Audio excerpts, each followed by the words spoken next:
ಬೆಳೆ ಹಾನಿ ಮಾಡಿದ್ದ ಕಾಡಾನೆ ಸೆರೆ. ಚಾಮರಾಜನಗರ ಜಿಲ್ಲೆಯ ಬಂಡೀಪುರ ಹುಲಿ ಸಂರಕ್ಷಿತ ಪ್ರದೇಶದ ವ್ಯಾಪ್ತಿಯ ಜಿಎಸ್ ಬೆಟ್ಟ ವಲಯದ ಕಾಡಂಚಿನ ಗ್ರಾಮಗಳಾದ ಹಂಗಳ, ಕಲಿಗೌಡನಹಳ್ಳಿ ಮತ್ತು ದೇವರಹಳ್ಳಿ ವ್ಯಾಪ್ತಿಯಲ್ಲಿ ಕಳೆದ 6 ತಿಂಗಳುಗಳಿಂದ ಕಾಡಾನೆಯೊಂದು ಲಗ್ಗೆ ಇಟ್ಟು ರೈತರ ಬೆಳೆಗಳನ್ನು ಅಪಾರವಾಗಿ ನಷ್ಟ ಮಾಡುತ್ತಿದ್ದ ಕಾಡಾನೆಯನ್ನು ಬುಧವಾರ ಬೆಳಗ್ಗೆ ಸೋಮನಾಥಪುರ ಸ್ಯಾಂಡಲ್ ಮೀಸಲು ಅರಣ್ಯ ಪ್ರದೇಶದಲ್ಲಿ ಸೆರೆ ಹಿಡಿದು ರಕ್ಷಿಸಲಾಯಿತು.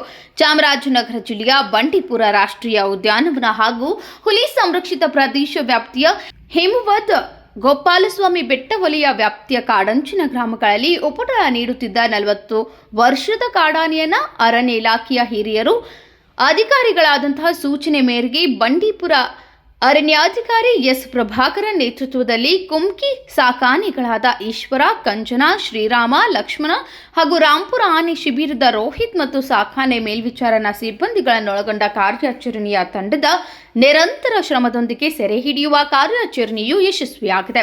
ಸಹಾಯಕ ಅರಣ್ಯಾಧಿಕಾರಿ ನವೀನ್, ವಲಯ ಅರಣ್ಯಾಧಿಕಾರಿಗಳಾದ ಮಂಜುನಾಥ್ ಹಾಗೂ ಸಿಬ್ಬಂದಿಗಳು ಕಾರ್ಯಾಚರಣೆಯಲ್ಲಿ ಭಾಗಿಯಾಗಿದ್ದು, ಸೆರೆ ಹಿಡಿದ ಆನೆಯನ್ನು ಬಂಡೀಪುರದ ಹುಲಿ ಸಂರಕ್ಷಿತ ಪ್ರದೇಶದ ಜನಸಮುದಾಯ ಪ್ರದೇಶಕ್ಕೆ ಹತ್ತಿರವಿಲ್ಲದ ಅರಣ್ಯ ಪ್ರದೇಶದ ಮಧ್ಯಭಾಗ ಸುರಕ್ಷಿತವಾಗಿ ಸ್ಥಳಾಂತರಿಸಲಾಗಿದೆ.